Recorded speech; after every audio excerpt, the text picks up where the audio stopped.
இப்போ உங்கள் புக்கில் இருக்கக்கூடிய இந்த எக்ஸசைஸில் உள்ள கணக்குகளை பார்க்கலாம் ரைட்டா. இதில் என்ன சொல்லியிருக்கான்னு பாருங்கள். எக்ஸாம்பிள் 1ல் என்ன சொல்கிறான், relation R on set X தானே, எக்ஸில் உள்ள எலிமெண்ட்டுகளுக்கு நடுவில் எக்ஸ்ன்ற ஒரு செட்டில் உள்ள எலிமெண்ட்டுகள் என்னது 1 2 3 4 ரைட்டா. இந்த 1 2 3 4ல் உள்ள எலிமெண்ட்டுகளுக்கு உள்ள தொடர்பை பார்க்கலாம். செட் எக்ஸு ரைட்டா. செட் எக்ஸில் உள்ள இந்த எலிமெண்ட்டுகளுக்கு நடுவில் உள்ள தொடர்புகள் என்னன்னு பார்ப்போம் ரைட்டா. அப்போ ரிலேஷன் ஆர், அதாவது relation R on set X ரைட்டா. செட் எக்ஸ்னால் செட் எக்ஸுக்குள்ளே உள்ளே இருக்கக்கூடிய எலிமெண்ட்டுகளுக்கு நடுவில் உள்ள தொடர்பு, இதுதான் மீனிங் ரைட்டா. இப்போ இது என்னென்ன ப்ராப்பர்ட்டி வச்சுருக்குன்னு பார்ப்போம். இது வந்து ஈக்குவலன்ஸாக இல்லையான்னு கேட்குறான். இந்த கொஸ்டின் என்ன கேட்குறான்னா, இது இந்த செட்டில் 1 எக்ஸ் 1 2 3 கொடுத்து 4 கொடுத்துருக்கானே, இது ஈக்குவலன்ஸாக இல்லையான்னு கேட்குறான். அப்போ ஈக்குவலன்ஸ் என்னது, ரிஃப்ளெக்சிவ் இருக்கணும், சிமெட்ரிக் இருக்கணும், அண்டு டிரான்சிட்டிவ் 3 இருந்தால் தான் ஈக்குவலன்ஸ். இப்போது இதில் ரெஃப்ளெக்சிவ் இருப்பான்னு பார்ப்போமா. அவன் கொடுத்துருக்கான் என்னது, 1 is related to 1, 2 is related to 2, 3 is related to 3, அதிலே கொடுத்துருக்கான். அண்டு 4 இஸ் ரிலேட்டட் டு 4னு கொடுத்துருக்கான். அப்படின்ன மீனிங் என்னது, இது ரெஃப்ளெக்சிவ் தான். அப்போ ரெஃப்ளெக்சிவ்னா எஸ்ன்னு போட்டிருக்கேன். ஏன் எஸ்ன்னு போட்டிருக்கேன் அப்படின்னா, அதில் அவனே கொடுத்துருக்கான் என்னது, 1 வந்து 1 கூட தொடர்பில் இருக்குது, 2 2ல் தொடர்பு இருக்குது, 3 3 கூட. ரெஃப்ளெக்ஷன் என்னது, ஒரு எண் தன்னைத்தானே தொடர்பில் வச்சுக்கணும். 1 1 கூட தான் இருக்கணும், 2 கூட இருக்கக்கூடாது. அப்படின்னு தான் 2 2 கொடுக்கணும். அப்போ மொத்தம் 4 இருக்குது, 1 2 3 4, ஒவ்வொன்றும் அது கூட தொடர்பு வச்சுருக்கு. 1 1 கூட, 2 2 கூட, 3 3 கூட, 4. அப்போ இது ரெஃப்ளெக்சிவ். அதான் எஸ், பிகாஸ் ஏன்னா every number is related to it self, தன்னைத்தானே தொடர்பு வைத்திருக்குது. அதனால் உதாரணமாக 1 is related to 1, 2 to 2, 3 to 3, and 4 to 4. அப்போ ரெஃப்ளெக்சிவ். அப்போ சிமெட்ரிக்கான்னு பார்ப்போமா.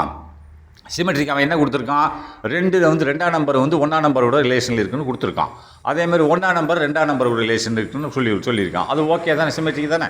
ஏ relation to B and then reverse B relation to A. அப்போ பிகாஸ் எஸ்ன்னு போட்டேன். ஏன்னா பிகாஸ் இஃப் ஒருவேளை A is related to B, A வந்து பி கூட ரிலேஷனில் இருக்குது, then B is also related to A.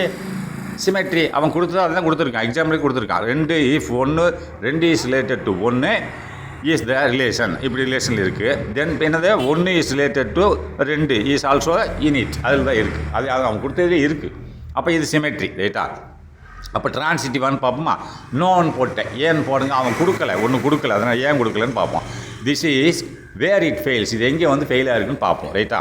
For A relation என்ன செய்யணும், ஃபார் ஏ ரிலேஷன் தொடர்பு எப்படி இருக்கணும், டு பி டிரான்சிட்டிவாக இருந்தால் என்னவாக இருக்கணும், if A is related to பியாக இருக்கணும், and B is related to சியாக இருக்கணும், then A is related to சியாக இருந்தால் தான் டிரான்சிட்டிவ். இங்கே இல்லை, ஏ இஸ் ரிலேட்டட் டு சியாக இல்லை, அதனால் நான் இல்லைன்னு சொல்லிட்டேன். என்னது எப்படின்னு பாருங்கள். Then A is related to C.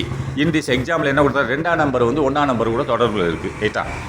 In R and 1ஆம் நம்பர் வந்து 3ஆம் நம்பர் கூட இருக்குது, தொடர்பில் இருக்குது. அதேமாதிரி 2ஆம் நம்பர் வந்து 3ஆம் நம்பர் கூட தொடர்பில் இருக்கணும்ல, அவன் இல்லைன்னு போட்டிருக்கு. அவன் எல்லாம் கொடுக்கல, இந்த 2 தான் கொடுத்துருக்கான். 2 தொடர்பில் இருக்குது, 2, 1, அதாவது ஆர்டர் பேரில் இருக்குது ரைட்டா. இஸ் இன் ஆரில் இருக்குது. அதேமாதிரி 1, 3 ஆர்டர் பேரில் இருக்குது ரைட்டா. இந்த அப்படி இது டிரான்சிட்டிவ் ஆகணும்னா 2 வந்து 3 கூட ஆர்டர் பேரில் இருக்கணும். ஆனால் இல்லை, இவன் கொடுக்கல ரைட்டா.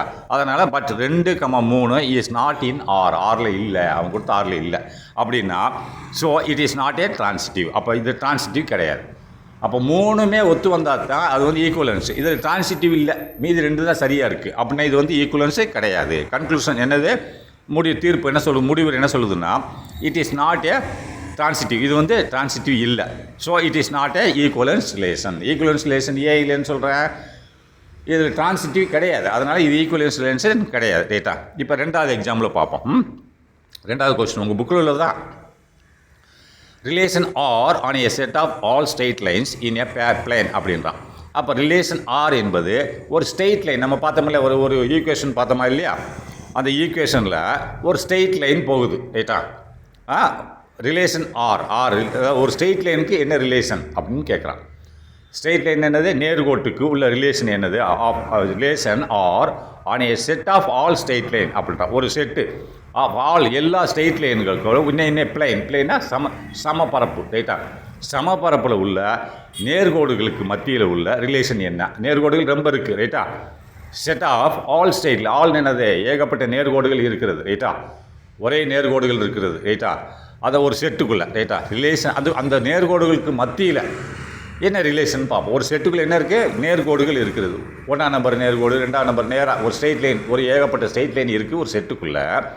அப்போ அந்த ஸ்ட்ரெயிட் லைன்களுக்குள்ள மத்தியில் ஒரு ஸ்ட்ரெயிட் லைனுக்கு இன்னும் ஸ்ட்ரெயிட் லைனுக்கும் நடுவில் நம்ம இந்த தொடர்பு இருக்கான்னு பார்க்கணும். அதுதான் சொல்லலாம் ரிலேஷன் ஆர் இது என்ன relation on set of all straight line. செட்னா ஒரு செட்டு, அதுக்குள்ளே என்ன இருக்குது, ஆல் ஸ்ட்ரெயிட் லைன், ஏகப்பட்ட ஸ்ட்ரெயிட் லைன்கள் இருக்குது. அதில் ரிலேஷனை பார்ப்போம். இனே பிளைன், அந்த ஸ்ட்ரெயிட் லைன் எதில் இருக்குது, பிளைனா 2 டைமென்ஷனல் எக்ஸ் ஒய் ரைட்டா, 3 டைமென்ஷனில் கிடையாது. பிளைனா சமதளம்னு அர்த்தம் ரைட்டா. அப்போது இப்போ என்ன சொல்கிறேன் பாருங்கள், நெக்ஸ்ட் ப்ராக்கெட்டில் I is parallel to L is parallel to M. அப்போ இது எல் அப்படின்ற ஒரு ஸ்ட்ரெயிட் லைனு அந்த அந்த செட்டுக்குள்ளே இருக்குது, ஏகப்பட்ட ஸ்ட்ரெயிட் லைன் இருக்கிறது. அப்போ எல் என்ற ஒரு ஸ்ட்ரெயிட் லைன் வந்து எம் என்ற ஒரு ஸ்ட்ரெயிட் லைனுக்கு பேரலாக இருக்குது, இணைகோடுகளாக இருக்கிறது ரைட்டா. இணைகோடுன்னு என்னது, அப்போ ஒரே டிஸ்டன்ஸில் தான் போயிட்டுருக்கு ரைட்டா. அதுக்கு நடுவில் பார்த்தீங்கன்னா டிஸ்டன்ஸ் ஒரே, அப்படி என்னது இணைகோடுகள் என்னது, ஜெராக்ஸ் காப்பின்னு அர்த்தம். இப்போ நீங்கள் வந்து மெஷினில் போய் ஜெராக்ஸ் எடுக்கிறீங்க, அப்போ அது மெஷினில் ஒரு பேப்பர் எடுத்துகிட்டு போய் ஜெராக்ஸ் எடுக்கிறீங்கன்னா அந்த ஃபோட்டோ அந்த பேப்பரில் உள்ளது தான் ஜெராக்ஸ்லேயே வரும் ரைட்டா. அப்போ இது வந்து என்னது, இணைகோடுகள் என்னவாக இருக்கணும், ரிஃப்ளெக்ஸி தானே, ஒரே மாதிரி தானே இருக்குது, தன்னைத்தானே அப்படின்னு சொல்கிறோம் இல்லையா.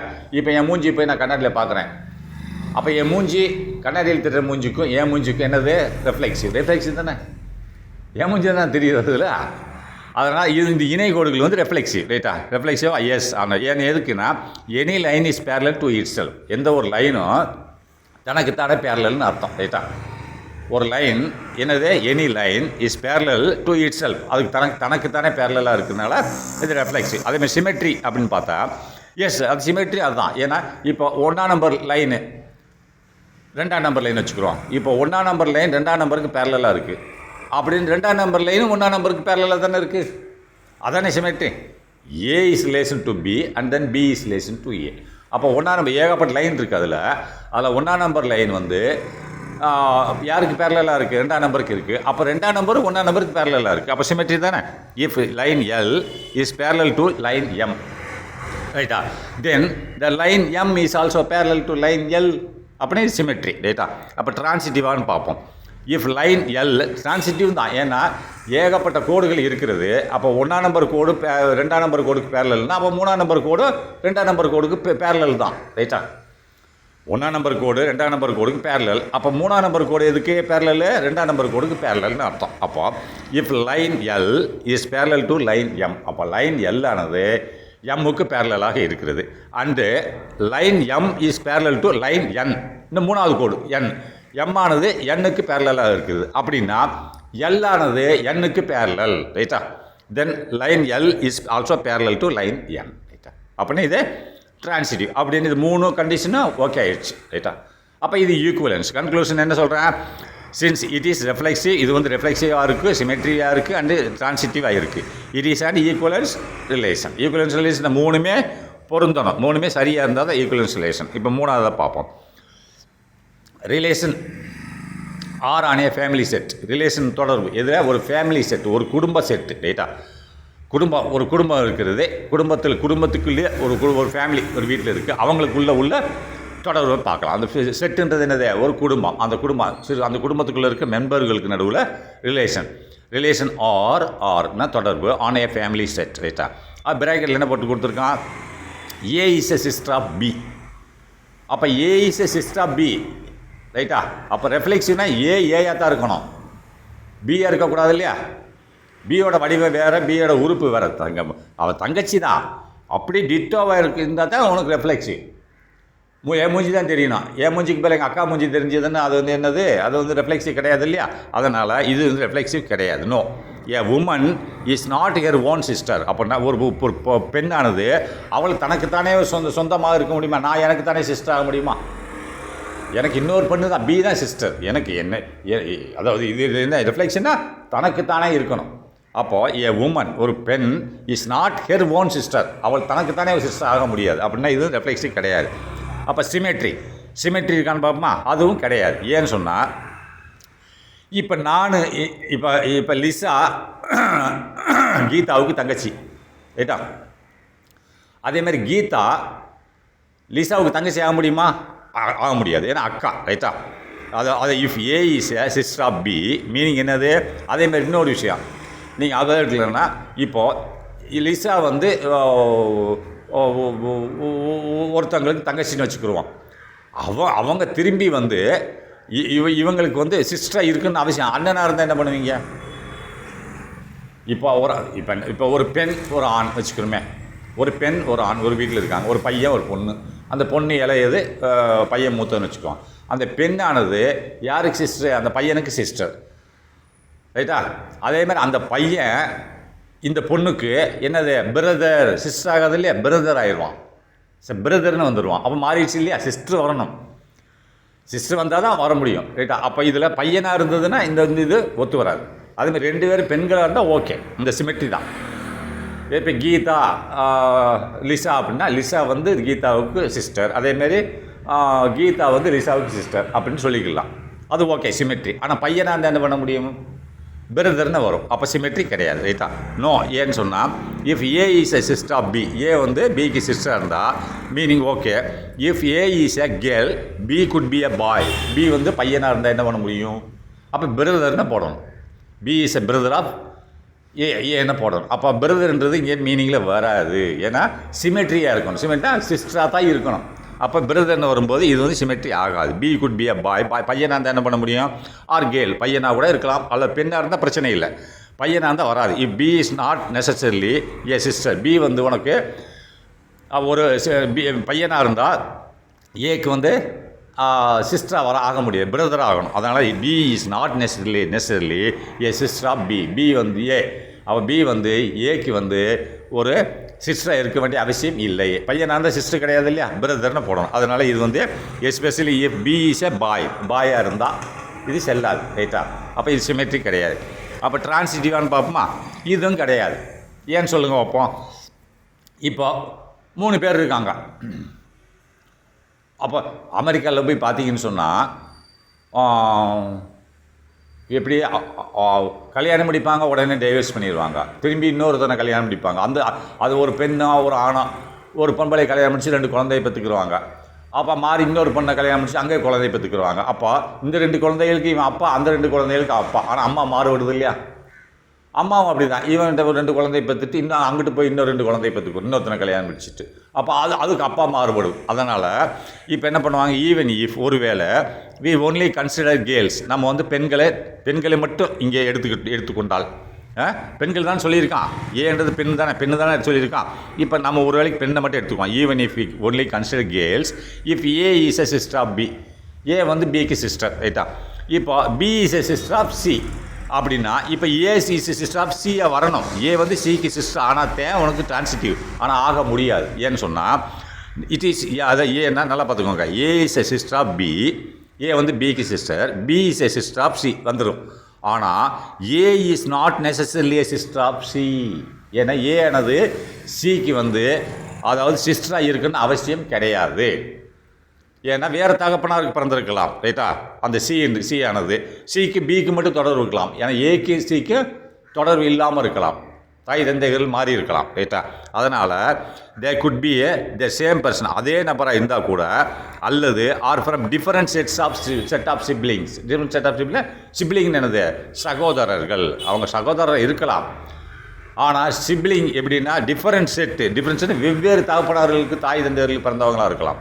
3வது நபர். அதனால் இது வந்து வராது. இதெல்லாம் நீங்கள் எழுத வேண்டிய அவசியம் இல்லை. நீங்கள் அப்படியே இதோட நீ படிக்கலாம். A is not necessarily sister of C. அதோட நீ படிக்கலாம். இதெல்லாம் எழுத்து தேவையில்லை. ரைட்டா? அதுக்கிட்ட நேராக கன்க்ளூஷனுக்கு வந்துடலாம். ஏ வந்து சிக்கு வந்து சிஸ்டராக இருக்குன்ற கட்டாயம் கிடையாது. ஏன்னா வேறு தகப்பனார் பிறந்திருக்கலாம் சி. அதனால் இது வந்து டிரான்சிட்டிவ் கிடையாது. இது ப்ராக்கெட்டில் போட்டது எழுத வேண்டிய தேவையில்லை. அது இதையும் எழுத வேண்டிய தேவையில்லை. இந்த எக்ஸ்ப்ளனேஷன் நோட்ஸ் இதுவும் தேவையில்லை. நேரம் இங்கே வந்துருங்க கன்க்ளூஷனுக்கு வந்துருங்க. ரைட்டா?